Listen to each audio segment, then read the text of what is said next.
This is a 5164G. We actually have a 2025 and a 2024, but it is a white gold travel time. So the travel time basically means that this watch is actually a GMT. So you use this watch, so when you're traveling, you can track two different time zones. What I've felt about this watch is different than what I've felt about the other Pateks. It's actually really, really nice in the sense that it's very subtle. So when you put it on your wrist, you can tell that it is a very subtle watch, but you do feel the presence on your wrist. Due to its weight, it is white gold, not platinum, right? So it is a little bit lighter than platinum, but it is still heavy considering it's white gold. It's actually the very first one we've actually handled here in Australia. So you do get an open case back like any other Aquanaut, and also you do get the butterfly system that the Patek has on the Aquanaut as well, the new system. Unfortunately, yes, it does not have an easy link system where you can actually open it and loosen it up slightly. Wearing an Aquanaut, because the climate's changed drastically from Sydney to Tasmania, where it's super cold down there, your wrist tends to contract quite a bit, and what ends up happening is the watch becomes super loose in your wrist, right? And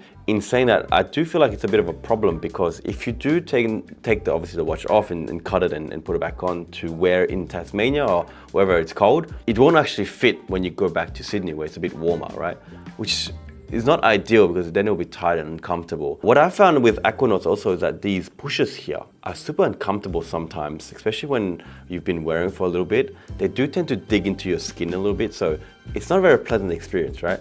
So those are kind of the downsides I have with Aquanauts in general. But yeah, in general, with this one, I think it's definitely a winner. I think the colorway, I think the way it wears, the material they've chosen is definitely a winner, and probably a reason why they've discontinued the 5164As, right? They're saying it's steel models.